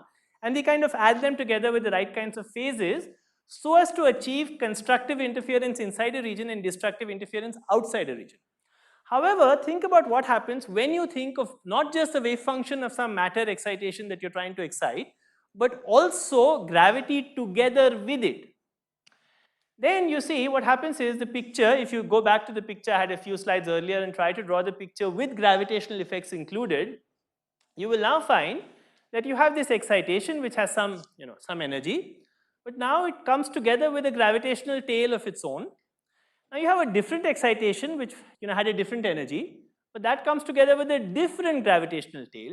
You have a third excitation and that comes together with a third different gravitational tail.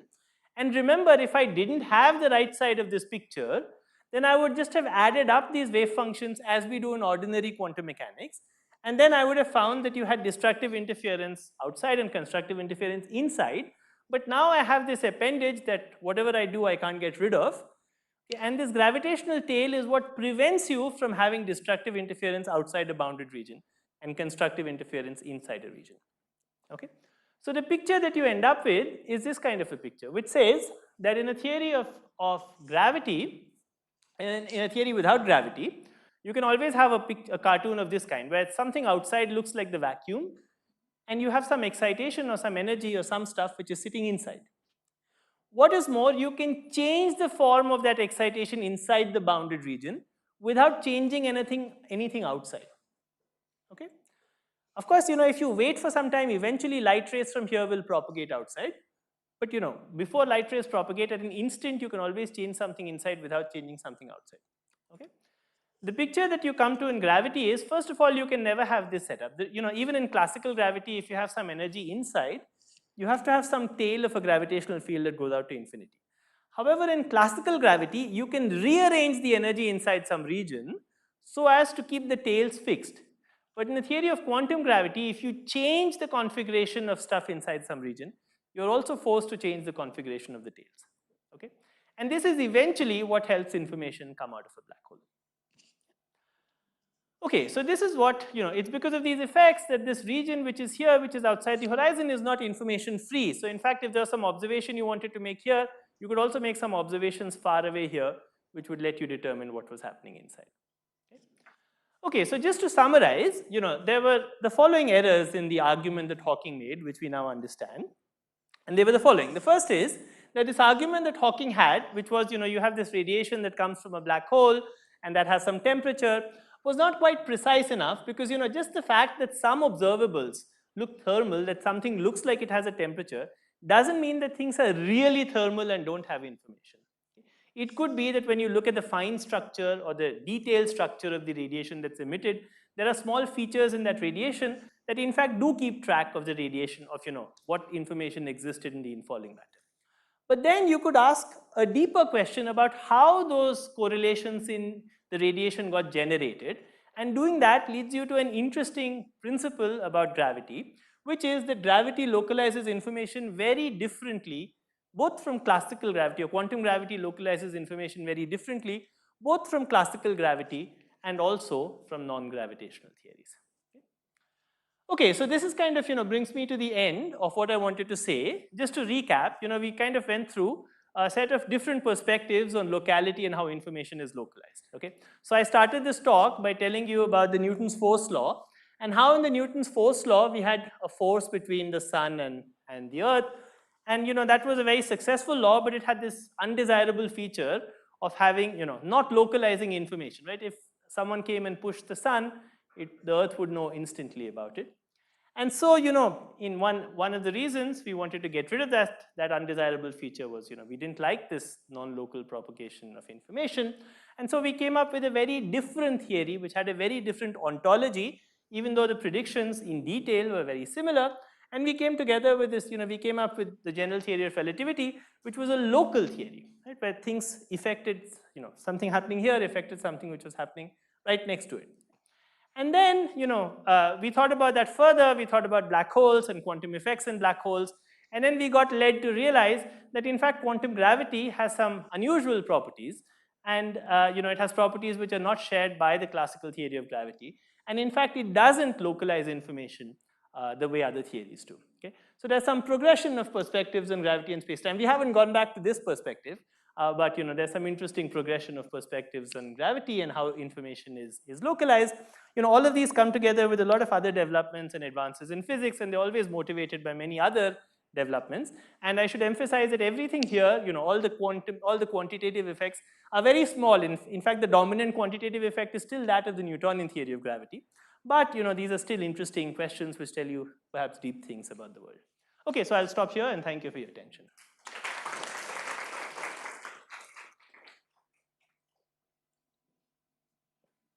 Okay, questions if there are some. Yeah.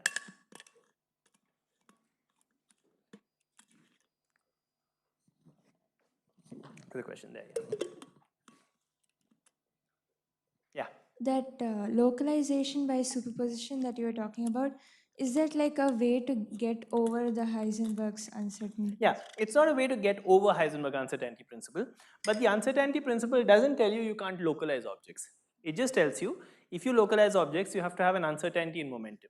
In fact, you have to have an infinite number of energy eigenstates to have something that's strictly localized. You can ensure a state of an electron which is such that there's some probability for the electron to be in this room, and there's zero probability for it to be outside. Okay, there's no problem. The uncertainty principle doesn't prevent you from doing that. What it does tell you is if you want to do that, you have to make sure that there's some probability that the electron will have infinite energy. So you have to have an infinite superposition of energy eigenstates. Okay? And when you combine that with the Gauss law, it tells you, in fact, you can't localize information at all strictly to this room. There's always something you can measure on the boundary of the room that can detect that the electron is inside. It's like our inability to get infinite of those things is what preserves the... No. In quantum mechanics, if you forgot about the Gauss law, then there would be no obstruction to thinking about states that were localized to as good an approximation as you wanted. If you don't want to think of infinite energy, you could allow for very high energies, and the probability for something to be outside the room could be made as small as you like. However, what the problem is that, because you have to have this spread of energies, you have to have a gravitational field around, and some observer in a theory of gravity who can measure the energy can measure the fluctuations in the energy and can measure the probability for the energy to be one of these different values. And so this superposition that you carefully engineered where you were superposing the waves can be broken apart by somebody making observations on the boundary, And that is because they can measure the energy on the boundary, which is true only in a theory of gravity. That you measure the gravitational flux on the boundary of the room, and you know how much energy is inside the room. So it's the Gauss law that prevents this.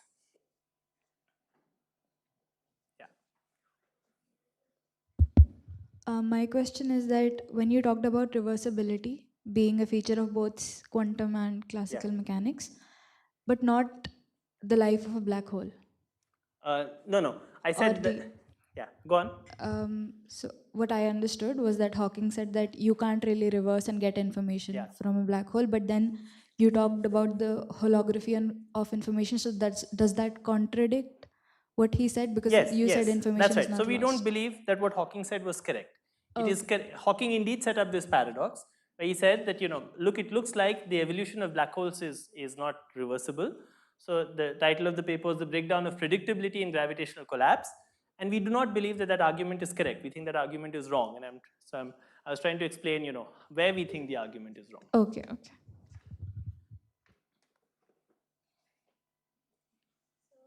Hello. Yeah. I remember you gave a talk in JNP, and I asked you if quantum mechanics is reversible when you account for uncertainty, and you said yes. Yes. However, if you take Copenhagen interpretation, and let's say I measure something, and then if the wave function itself collapses, what happens to the information? Yeah, the wave function doesn't collapse. That's inconsistent with the Schrodinger equation, right? So if you want to believe the Schrodinger equation, it can't be that there's collapse of the wave function. That's not how you would think of measurement. You would think of measurement as the process where you entangle some external system with some object. So the way we formulate quantum mechanics, if we think that the Schrodinger equation holds, then there is no collapse of the wave function. There cannot be, because collapse of the wave function would be in contradiction with the Schrodinger. And no one has ever come up with some replacement that tells you that this is when the wave function should collapse, because there's not even a clear boundary between a measurement and some other process. Whenever you have an interaction with some system, you can think of that as some kind of a measurement. So it's not like someone can draw a line and say, this is a macroscopic system, when you interact here, something collapses, and at other times it doesn't collapse, right? There's no such rule that anyone can come up with. So the collapse of the wave function is a convenient way to think about things, but really if you think about it, it's always just evolution with the Schrodinger equation. So if you believe the Schrodinger equation is correct, then quantum mechanics is completely reversible. Now maybe the Schrodinger equation is not correct, but within the framework where it is correct, and we haven't found any violations so far, evolution is completely reversible. Okay, fine. I mean, I still, I'm a bit confused. Like, is it just now like just the abilities that we can't measure it or something like that? Well, of course, in principle, most evolution is not reversible, even for this chalk, right? Which is that, look, this chalk stopped, right? Now, if I ask you with what speed had I thrown it, you can't actually compute that because you can't keep track of so many other degrees of freedom. So the fact that evolution is reversible in principle doesn't mean it's reversible in practice. But if the problem with black holes was it looked like, or Hawking was arguing, that even in principle you would not be able to reverse the evolution. So that there would, you see, the fact that the chalk stopped is not in contradiction with the fact that chalk is governed by Newton's laws and Schrodinger equation. We understand how that happens. It just went into different degrees of freedom. And what we think of as the collapse of the wave function is something similar. Right, where you get entangled with some macroscopic object. So it looks like the wave function collapses, but it doesn't really collapse.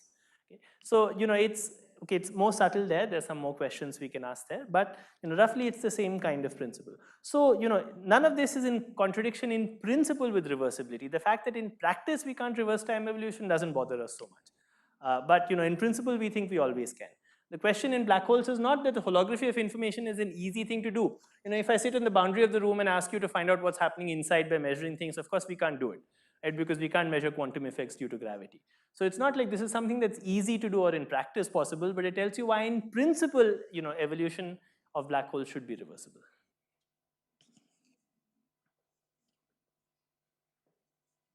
Any other questions?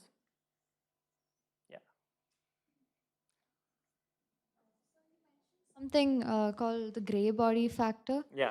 What exactly is that? The gray body factor has to do with the fact that black holes emit like perfect black bodies at the horizon, but some of the radiation that gets emitted from the black hole scatters off the potential that's created by the black hole itself and falls back into the black hole. So if you're an observer at infinity, there's some kind of radiation that doesn't come out. Depending on what the features of the radiation that was emitted was, what the angular momentum was, and so on, things scatter differently in the black hole itself. And so some of the radiation could collapse, could fall back in. And so out at infinity, you wouldn't exactly see black body radiation. You would see something slightly different, which was weighted depending on the frequency and the angular momentum of the radiation that was emitted. And that's called the gray body factor. And the reason I mentioned it was, because the emission of a black hole is not exactly according to the Stephen-Boltzmann law. The Stephen-Boltzmann constant gets corrected by these gray body factors.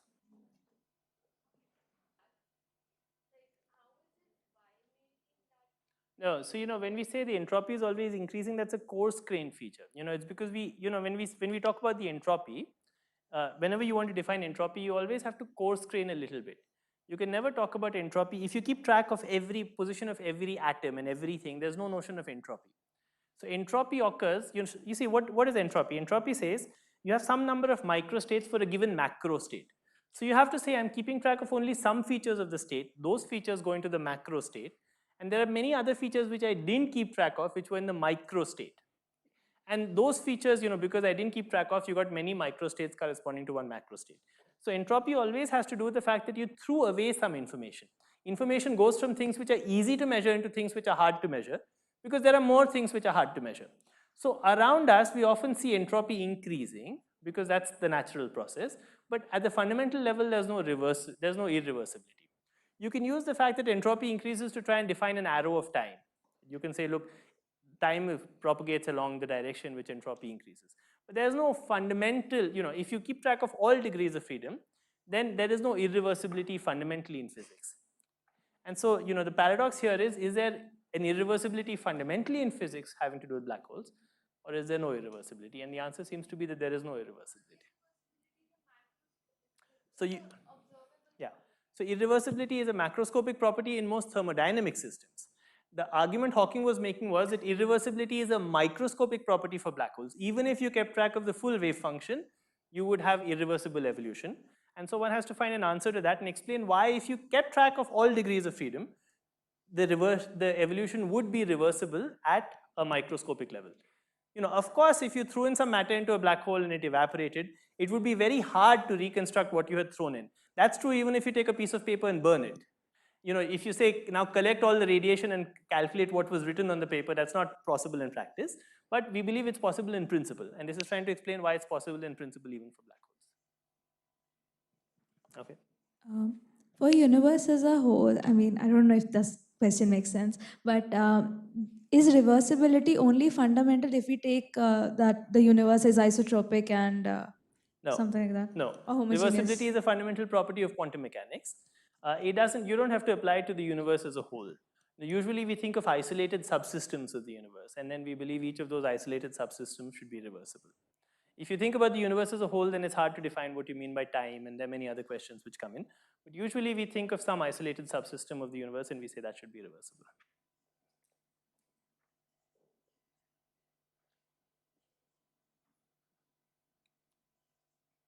Hello. So if we reverse time and if we talk about white holes, so it violates the second law of thermodynamics. Yeah, that's right. So white holes probably, yeah. So, there would be extremely unlikely events. It would be a situation where, instead of gravitational collapse, it would be like a situation where you have ripples that converge on a stone and throw it out of the pond. You can have something like this in principle. So, violations of the second law of thermodynamics are not prohibited by the laws of physics. They're just extremely unlikely. You have to set up a conspiracy to have a violation.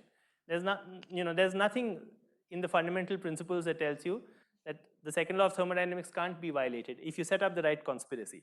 So if you set up a conspiracy where you kind of, engineered the ripples in such a way that they would precisely converge on the stone and throw it out, that's what a white hole is like. It's the reverse of gravitational collapse. So that process is allowed by the laws of general relativity. It's just that it would be extremely unlikely because you would have to set it up very delicately.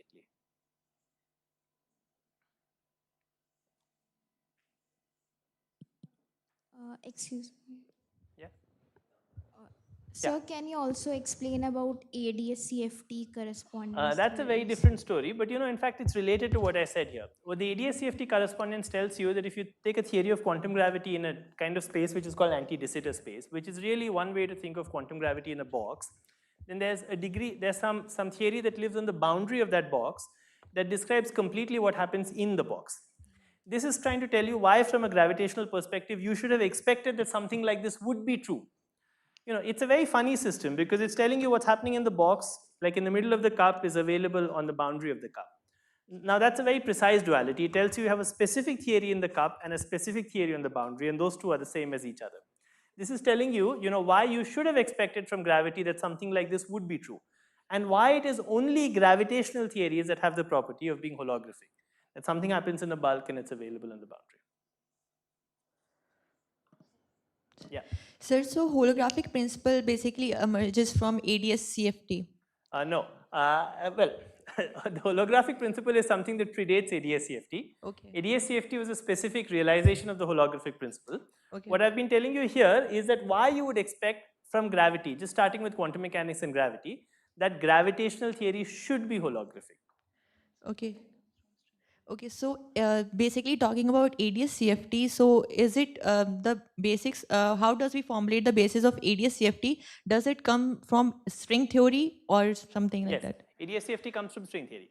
So specific examples of ADS-CFT come from string theory by considering specific string theoretic systems. Yeah. ADS-CFT is more than I made a very general statement here, where I said if you take any theory of gravity, its degrees of freedom can be, in some bounded region, its degrees of freedom can be represented in the boundary.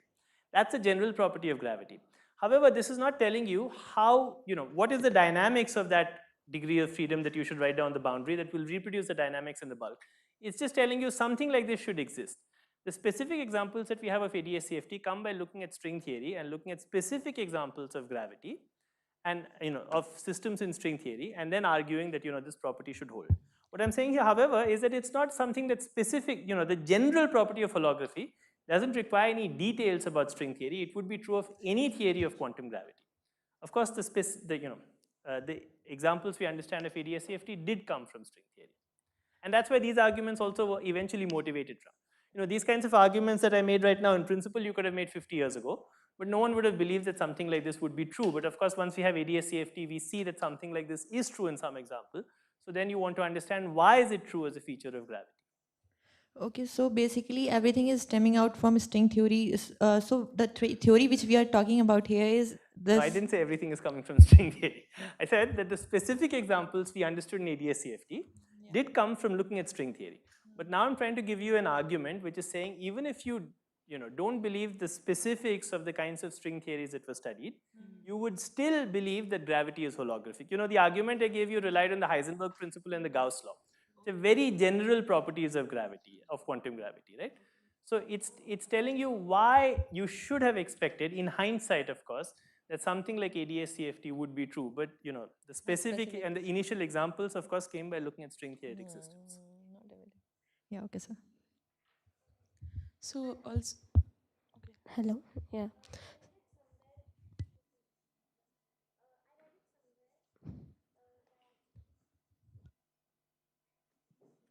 I read it somewhere that the Hawking radiation, the origin of the Hawking radiation, that virtual particles come in and out of existence and one goes out, it is not entirely correct. So, yeah, it's not entirely correct. You mean the words that I said, that you have virtual particles? That's correct. It's not entirely correct. So like it's a cartoon. You have to compute. You have to calculate it in more detail.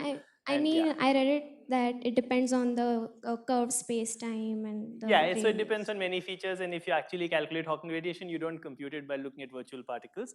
This was an analogy that, in fact, Hawking liked to give himself, and I also agree that it's it's kind of a misleading analogy. It's useful if you want to explain it very fast, to think of virtual particles being formed at the horizon, but that's not how you would do the calculation. It's not completely incorrect. It is true that there are entangled pairs of particles across the horizon, and that's what leads to Hawking radiation. But to do the calculation, you'd have to do it much more precisely. These words are, these are popular words, so there's obviously some limitation to how accurate they are. Also, I didn't understand the concept of gravitational tails. Of gravitational tails. Yeah, the concept of gravitational tails was just the fact that if you have this piece of chalk, let's say, so the chalk was say first outside the room. Right? Now I brought the chalk and I kept it inside the room. Right? Now, because the chalk is inside the room, you have necessarily changed the gravitational flux on the surface of the room. Right? So you've changed the gravitational flux on the surface of the room because you have to be consistent with the Gauss law. Okay, so even classically, there is always a gravitational tail. Because whenever you get some matter in the middle of the room, you have to change the flux on the boundary so as to be consistent with the Gauss law. It's not, this happens automatically. When you get something inside, you automatically change the gravitational field so that it's consistent with the Gauss law. So that's an example of a gravitational tail. You have some matter here, there's a gravitational field, which doesn't stop. It can never stop. So if you do an integral around, you'll know how much matter there is. In the classical theory of gravity, however, you can have two different configurations that have the same gravitational tail. This goes by the name of what's called Birkhoff's theorem. You've also seen this in the Newtonian theory. If you have a spherically symmetric distribution of matter, the gravitational field outside is exactly the same. It only depends on the total mass, not on the distribution of the mass inside. Are you familiar with this? It's true in the Newtonian theory as well. If you take a spherically symmetric distribution of matter, look at the gravitational field outside, it doesn't depend on the density profile inside, only on the total mass. This is also true in the general theory of relativity. So you could reorient the density inside in such a way so as to not change the gravitational tails. However, what I said was when you think of the quantum theory, then you have to think of this spherical shell of dust really as being a superposition of different energy eigenstates. And when you do that, it's not possible to reorient some stuff inside without changing something outside. So in the quantum theory, the Gauss law is more powerful. It forces you to change stuff outside when you change stuff inside. Okay. Okay.